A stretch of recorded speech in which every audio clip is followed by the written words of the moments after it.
Hi, welcome to the Light of Deception. We are back with Penny. She's coming Hi. to close up her segment with us, segment 4. We started off talking about the law of attraction. We also went into compromise in the church. We talked about this new world religious system that sounds good, but truly is not good. So be aware of that. And we're going to close today talking about recapping a little bit about the compromise in the church and then closing with how important it is to be repentive, that we see our sins, we lay them down at the cross, we turn from our ways, and we follow after Jesus day by day.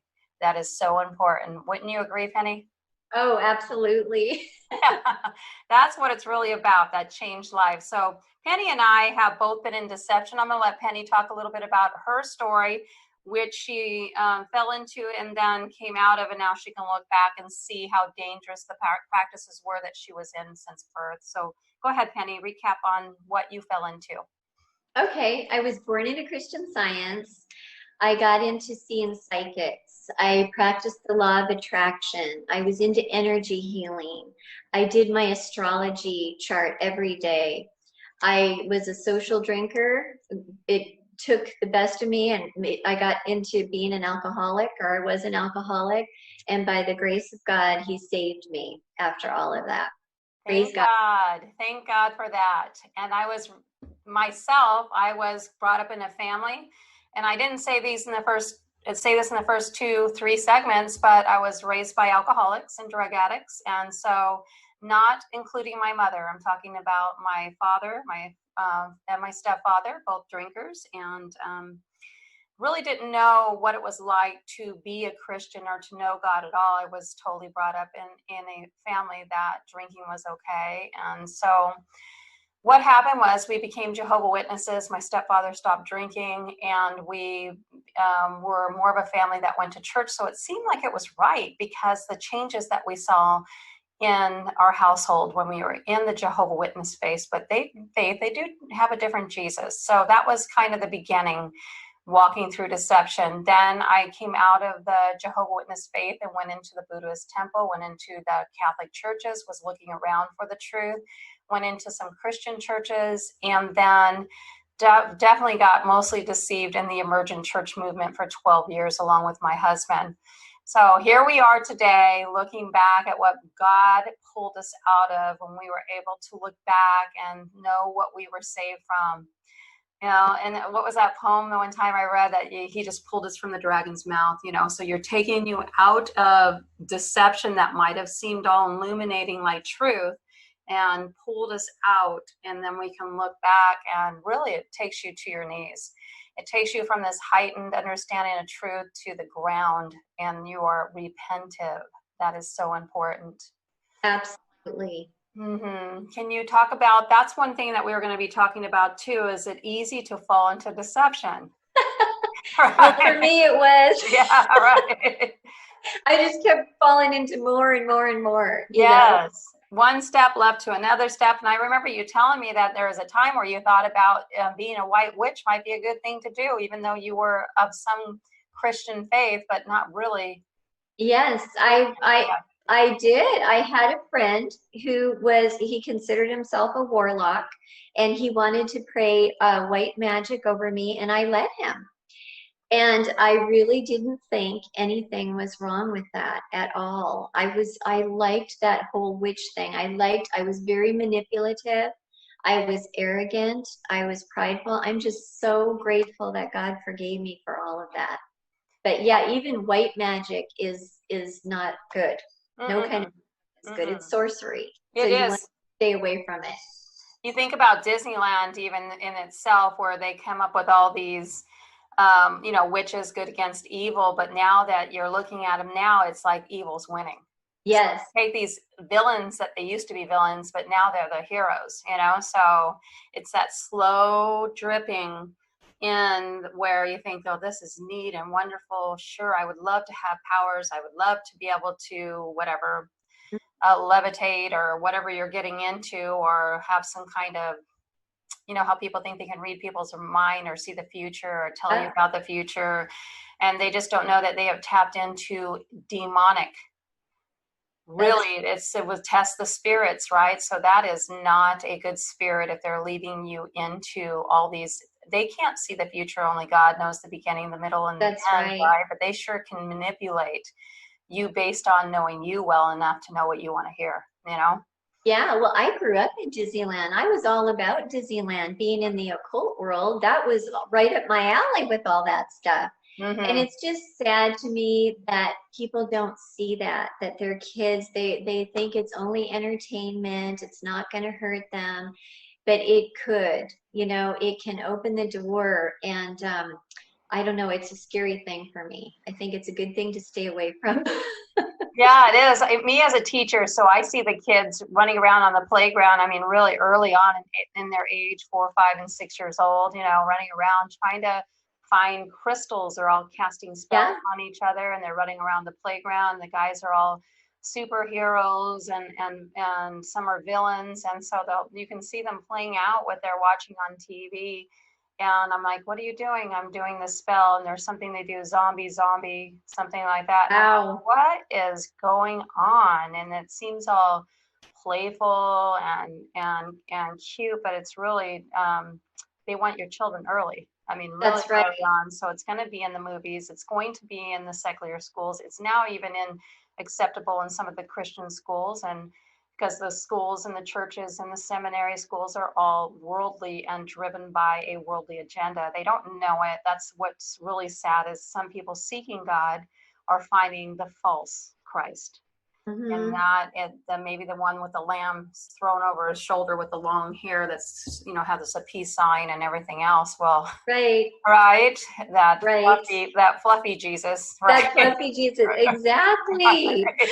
That's the one Uh, I had. right. Me too. He was cool with everything that we're doing. That's right. Totally hip and a hippie and into all kinds of, holistic type of things. And that's what people are into. They're into pantheism, a love of everything, the trees, the rocks, because God's all universal in everything. So that's what they get caught up in is the world's breathing in this oneness of the universe, so that's the Jesus Good. they're It following. sounds good thinking. Yeah, they do. Right. It sounds like, wow, here, I feel it. I can feel the oneness, and you feel like you've joined, but it's really new age practices It within is. the Christian walls of today's churches. It's so sad to see it overtake a large majority in the Western churches and throughout the world. It sure is. Mhm. That's for sure. Now, this is one closing thought before we will wrap it up, and we'll talk a little bit about sin and repentance. Is what are some warnings you could offer? There's so many. Well, I tell you, with me, I said prayers like in the Lutheran church. I went through, the prayer to accept Jesus, that type of thing. And you have to be genuine. You cannot just be doing lip service and think, okay, I'm going to say this prayer because I want to go to heaven, but then go out as you walk out the door. I would be leaving church and going right out to brunch and getting drunk. Mm-hmm. And there was never a change in me. And, I said many prayers, but I was never truly repentant. It was still all about me. So it wasn't until I realized that I was a sinner and I truly realized I came into agreement with God. What I was doing was all completely wrong, that I had believed a lie. And it was at that time I became born again. I felt different right away. When the Holy Spirit of God indwells your heart, He's not going to leave you in your old way. He Mm-mm. changes you, whether it be little bit by little bit, or like with me, it was instantly. Praise God. But now I lost my train of thought where I was going with Yeah. You know what's so that. interesting? Oh, true repentance. Yes. You have to have true repentance by humbling yourself before the Lord. Yes. And then you're going to see a new life in Christ Jesus, just like the Bible says. Yeah. That is so true. I am not the person I used to be. So what you do is you leave the past behind and you press forward to the upward calling that is in Christ Jesus. That should really, all the things that you used to like to do should not even be a desire of your heart anymore, because your heart is being changed, because the heart is desperately wicked. Who can know it? And That's so when right. you turn your life and you repent, repentance does mean a changed life. So if you're saying, I'm sorry, but nothing's changing, if you're going in front of the Lord in your privacy of your prayer and you're turning your life over to Him, salvation is what He offers to you. He's paid such a high price that you should never take that lightly. So you're laying No. down everything that you can see in yourself that is something that needs to be laid down at the cross, and you're repenting and turning from your wicked ways, and you're following after God. And what a difference that makes in the person's life. They should be like, I knew that person in like high school or in college or in their 20s, wow, were they wild, and that, or wow, were they into all Right. kinds of weird stuff. Now look at them. There's a humble, meek, changed, sober-minded, vigilant life that you see that is all about honoring and pleasing God and not taking what He did for us in any kind of lightness at all. Right. And I get upset. I don't know about you, but when I see professing Christians using God's grace like that, Mm-hmm. oh, it just makes me so upset. It really Yes. does. It's like, how could you do that? I don't like that. I'm so grateful for what He did for me. And it's like, I just want everybody to see that and be respectful, you know? Yeah, grace doesn't mean sin, sin, sin, sin, no No. changed life, sin, sin, sin, sin, and you stay completely in your carnality. So the day that you walk in and you repented, or you confess that He is the way, the truth, and the life, and no man comes to the Father except through Him, right? But then you go back into, you're either stagnant, kind of reminds me of you remember the story, the parable where there's 5 talents given out, and then another man gets talents, and then there's the last man that gets 1 talent, but he buries it in the sand because he knows that God, he goes, I knew that you were going to be a harsh God, or you were going to be, and once, Yeah. and what does he call him? He calls him a wicked servant that didn't step out and at least put it into the bank so it can multiply a little bit. So I just think about all these warnings there should be. Remember what He said to the ones that did? They got double, right? So He said, now that you got double, then this is what I have for you, because He's trusting you in the small things, and therefore He can add to you in your obedience. That's the thing too. People don't talk about obedience.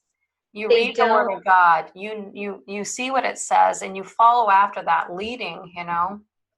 And we're going to be held accountable, you Yes. know? And the Holy Spirit leads you in all truth. So that's one thing too. When you're reading the Word of God, it is like we learn something all the time. You can read through the Bible over and over again, and then at that time, maybe the times that you're going through, you're learning something different because it's the living Word of God. And Yes. yeah, Amen. yes, yeah. So it doesn't become this a novel, or it doesn't become just literature. It's really living, and only God can, through the Holy Spirit, can divinely inspire everything you need from start to finish. We are not having new prophetic revelations. There, it's all there. It's the beginning and the end. It says anybody that adds to these things, right? Is Right. Proverbs would be a liar, but at the end of Revelation, some people said it's just for the book of Revelation, but it says if you add or take from any of these, all these plagues will be added unto you. So my goodness gracious, I think that it means do not add or take, right? That's right. And don't puff up Absolutely. yourself and arrive and have people following after you. We should be leading people to the Word of God, right? And to God, and not ourselves. So it's about Him, His truth, His way, Yes. His deliverance, and we should be so incredibly grateful that one day maybe we'll hear, well done, good and faithful. Yes. Yes. Absolutely. That is the most amazing thing, that God loved us so much that He gave His only begotten Son, that whoever believeth in Him should not perish but have eternal life. That Right. is what we'll close this on, right? We will close it on His truth. So be in the Word of God, stay in the truth. That was what And don't compromise. Yes, please do not compromise and get into these feel-good gospels, but stand on the entirety of Scripture from start to finish, chapter by chapter, verse by verse, cover to cover, Old and New Testament alike, and then you'll understand the full story. Thank you so much, Penny. I had such a good time with you. Thanks for coming on Oh, me too. Clear Thank Side you. again. Thank Bye. you so much for sharing your story, and we'll talk to you again soon. Okay, thanks. Bye, Bye-bye. everybody. Remember to press like and subscribe to this channel. Thank you.